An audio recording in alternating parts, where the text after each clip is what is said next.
Good morning everyone, welcome and welcome back to my channel. तो कैसे हैं आप सब? आई होप सब अच्छे होंगे। मैं भी एकदम अच्छी हूँ। तो गाइस, आज का जो मेरा वीडियो है, वीडियो शूट कर रही हूँ मैं, एक व्लॉग नहीं है। वो है मेरा जस्टिस फॉर अंकिता भंडारी। अंकिता भंडारी का केस, जो मर्डर केस है, वो सब लोगों ने सुना ही होगा, क्योंकि ये पूरी नेशनल लेवल की जो ये न्यूज़ बनी थी। तो अंकिता भंडारी को अभी तक कोई भी जस्टिस नहीं मिला है। उसके अपराधी अभी तक जिंदा हैं और अभी तक रोडों पर प्रोटेस्ट हो रहे हैं। मैं श्रीनगर गढ़वाल में हूँ अभी, और श्रीनगर में आजकल रोज अंकिता भंडारी के माता पिता और कुछ लोग यहाँ पे धरने पे बैठे हैं और वो धरना दे रहे हैं, जिसमें कि लोग अब काफी सपोर्ट में आगे आ रहे हैं।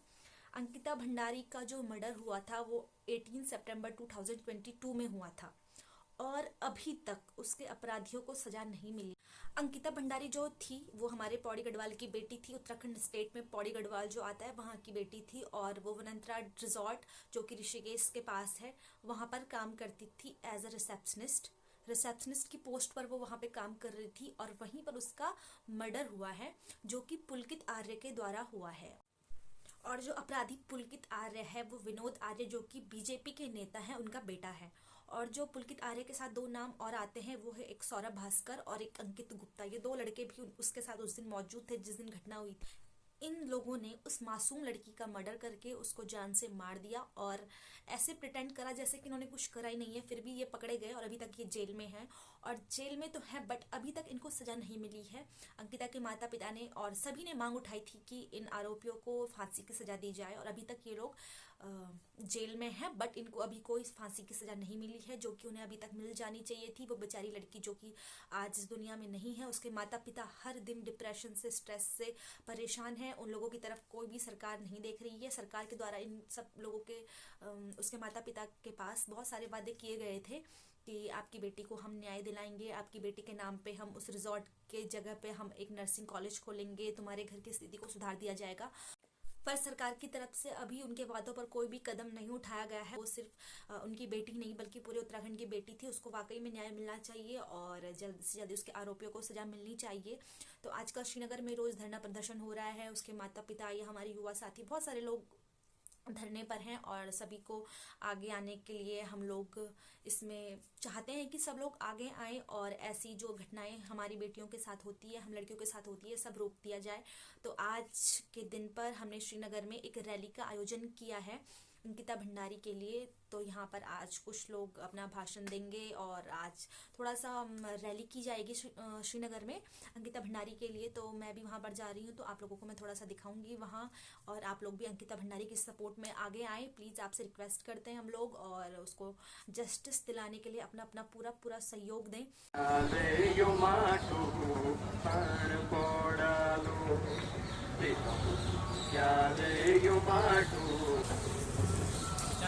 बहुत संदेश देना चाहती हूँ बहनों, मेरे बड़े भाइयों, मेरे बुजुर्गों और मेरी माताओं, आप मेरी पढ़ाई में मेरा साथ दें।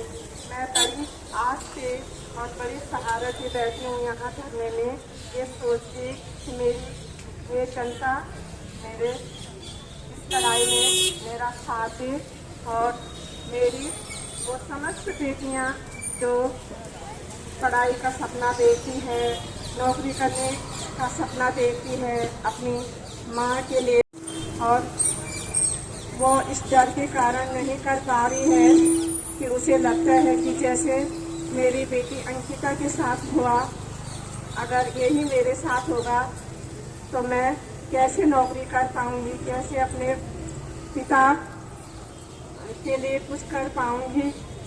तो बेटियों का ये सपना ही न रह जाए और माँ का ये सपना ही न रह जाए। ये सपना मेरी समस्त उत्तराखंड की जनता ये कहकर पूरा करेगी कि वो मेरे साथ इस न्याय की यात्रा में हमारी बेटियों का सपना पूरा करे। इसी आस के साथ मैं यहाँ पे धरने में बैठी हूँ। मुझे सरकार ने कोई न्याय नहीं दिया। काश अगर मुझे सरकार कोई न्याय दे देती तो मुझे यहाँ पे बैठने की कोई ज़रूरत नहीं थी। मैं किस हालातों में यहाँ पे बैठी हूँ ये मैं ही जानती हूँ। मुझ पर क्या गुजरती है ये मैं ही समझती हूँ। मैं सरकार को भी ये संदेश देना चाहती हूँ कि जो मेरे भाई आशुतोष हैं भगवान करे कि सबको ऐसा भाई मिले कि मैं उनको कभी धन्यवाद भी नहीं दे सकती, क्योंकि ये धन्यवाद शब्द बहुत छोटा है। उस भाई ने एक बहन के साथ कितनी सहायता की ये सारी जनता जानती है। और मैं भगवान से यही चाहूँगी कि भगवान ऐसा भाई सभी बहनों को दे। और मैं बीजेपी सरकार से भी बीजेपी को कहना चाहती हूँ कि अगर उन्होंने मेरे भाई आशुतोष को अगर जेल में बंद करने की भी सोची तो ये उनके लिए बहुत बुरा होगा, क्योंकि सरकार ने मुझ पर पहले से ही बहुत अत्याचार किए हैं। मैं सोच भी नहीं सकती, जब मुझे वो घटना याद आती है जब मैं यहाँ पे आई थी तो मुझे मेरी बेटी नहीं दिखाई दी और मेरे पति को अलग कर दिया, मुझे अलग कर दिया, मेरे बेटे को अलग कर दिया। और मैं इस आस में बैठी थी कि मेरी बेटी मुझे दिखाएंगे, लेकिन मुझे थोड़ी देर बाद ये पता चलता है कि उन्होंने मेरी बेटी को इतनी रात में, मैं ये शब्द कह नहीं सकती मुझसे क्या बीतती है, लेकिन सरकार ने मुझ पर बहुत जुल्म किए हैं। उसके बावजूद उन्होंने वहाँ रिजॉर्ट तोड़वाया, रेणु बिस्टी के खिलाफ कोई कार्रवाई नहीं की, प्रमोद कुमार के खिलाफ भी कोई कार्रवाई नहीं की। और जो ये VIP है इसकी वजह से मेरी बेटी को मार दिया जाता है। तो मैं DGP को यही कहना चाहूँगी कि वो मेरे भाई आशुतोष को गिरफ्तार करने की बजाय इन पे कार्रवाई करे, जो कि मेरी बेटी के हत्यारे हैं। नहीं तो उनको इसका वो खामियाजा भुगतना पड़ेगा, क्योंकि मैं उस बेटी की माँ हूँ जिसने अपने आत्मसम्मान के लिए अपनी जान दे दी। तो मैं भी उसकी माँ हूँ, मैं उसके न्याय के लिए भी अपनी जान दे सकती हूँ। मैं इन्हीं शब्दों के साथ अपनी उत्तराखंड की समस्त जनता से हाथ जोड़ के कहती हूँ कि बहनों, मैं ये लड़ाई अपनी बेटियों के लिए लड़ रही हूँ, आप भी मेरे साथ आइए और इस लड़ाई में मेरा साथ दें। धन्यवाद।